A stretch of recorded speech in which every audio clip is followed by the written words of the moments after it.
নমস্কাৰ। অসমৰ মাননীয় মুখ্যমন্ত্ৰী মহোদয়ে যোৱা 10 এপ্ৰিলত নিৰ্বাচনী প্ৰচাৰৰ সময়ত সাংবাদিকৰ মুখামুখি হৈ পেলাই যি আহ্বান অংগনবাদী কৰ্মী সহায়িকাসকললৈ কৰিছিলে, সেই আহ্বানৰ সংক্ৰান্তত এক প্ৰেছ বিজ্ঞপ্তি অংগনবাদী কৰ্মী সহায়িকাৰ ফালৰ পৰা প্ৰকাশ কৰা হৈছে। বিজ্ঞপ্তিটোত কি আছে আমি চাওঁ আহক। হেডলাইন হিচাপে দিছে, মুখ্যমন্ত্ৰী মহোদয়ে CITUক নামানে নাই, মহিলা আৰু শিশু কল্যাণ বিভাগীয় সঞ্চালকালয়ৰ প্ৰস্তাৱ মানি মাননি বৃদ্ধি কৰক। গুৱাহাটী 12 এপ্ৰিল। মাননীয় মুখ্যমন্ত্ৰী মহোদয়ে যোৱা 10 এপ্ৰিলত নিৰ্বাচনী প্ৰচাৰত গৈ গহপুৰত এগৰাকী সন্মানীয় সাংবাদিকৰ প্ৰশ্নৰ উত্তৰত CITU সংগঠনটোৰ বিৰুদ্ধে বিৰোধগাৰ কৰি এই সংগঠনৰ লগত থকা অংগনবাদী কৰ্মী আৰু সহায়িকাসকলক এই সংগঠনৰ পৰা আঁতৰি আহিবলৈ মুকলি আহ্বান জনাইছে। কিন্তু অতি চতুৰালিৰে সাংবাদিকৰ মূল প্ৰশ্নৰ উত্তৰ দিয়াৰ পৰা বিৰত থাকিল। অসম ৰাজ্যিক অংগনবাদী কৰ্মী আৰু সহায়িকা সন্থাই মুখ্যমন্ত্ৰী মহোদয়ৰ এনে অভব্য বক্তব্যৰ তীব্ৰ প্ৰতিবাদ জনায়। সন্থাই স্পষ্ট কৰি দিয়ে যে এই সন্থাই CITUৰ অন্তৰ্ভুক্ত হৈ 1999 চনৰ পৰা অসমত কাম কৰি আছে আৰু ICDS আঁচনিখন সঠিকভাৱে ৰূপায়ণৰ কাৰণে নিষ্ঠাৰে সৈতে সেৱা আগবঢ়াই আহিছে। মুখ্যমন্ত্ৰী মহোদয়ে এই কথা জানিও নজনা ভাও জুৰিলে যে 2017 চনত বিজেপি নেতৃত্বাধীন সোণোৱাল মন্ত্ৰীসভাত তেখেত বিত্তমন্ত্ৰী থকা অৱস্থাতে CITUৰ নেতৃত্বত চলা আন্দোলনৰ পটভূমিতেই বিজেপি চৰকাৰে বিশেষ কেবিনেট বহুৱাই তেওঁলোকৰ দাবী আংশিকভাৱে মানি লৈছিল। অংগনবাদী কৰ্মীৰ বাবে 1000 টকা আৰু সহায়িকালৈ 500 টকা বৃদ্ধিৰ চৰকাৰী জাননী প্ৰকাশ কৰিছিল। আজিৰ পৰিস্থিতিত পাৰ্থক্য দেখা গৈছে অসম চৰকাৰৰ মহিলা আৰু শিশু কল্যাণ বিভাগৰ বিভাগীয় সঞ্চালকালয় আৰু অসম চৰকাৰৰ মাজত।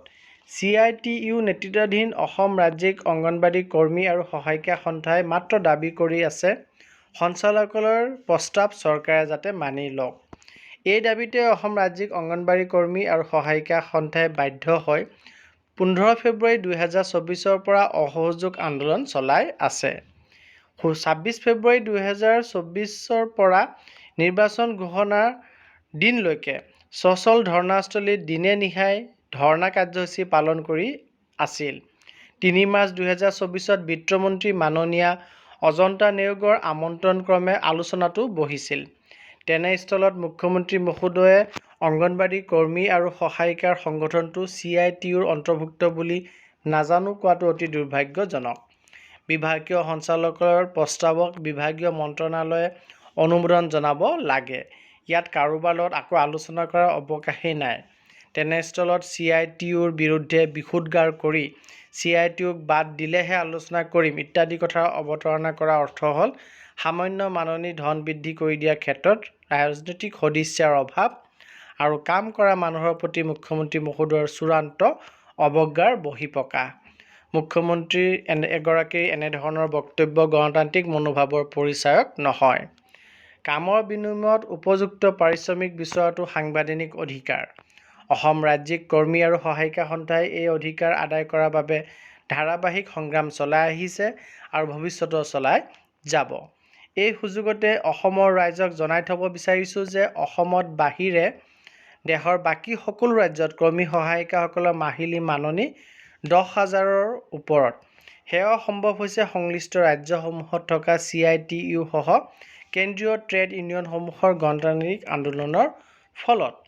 অসম ৰাজ্যিক অংগনবাদী কৰ্মী আৰু সহায়িকা সন্থাৰ স্পষ্ট বক্তব্য হ'ল আজিৰ সময়ত কোনোবাই CITU থাকিব নে নাথাকে সেয়া বিষয় হ'ব নালাগে। বিষয় হোৱা প্ৰয়োজন অসমৰ 1,21,000 অংগনবাদী কৰ্মী, মিনিকৰ্মী আৰু সহায়িকাসকলৰ জীৱন ধাৰণত সামান্য সকাহ দিয়াৰ বাবে বিভাগীয় সঞ্চালকৰ প্ৰস্তাৱ মানি অসম চৰকাৰে অংগনবাদী কৰ্মীক মাহিলী 10,000 টকা, মিনিকৰ্মীক 7,000 টকা আৰু সহায়িকাক 5,000 টকা অতিৰিক্ত মাননি আদায় দিয়া।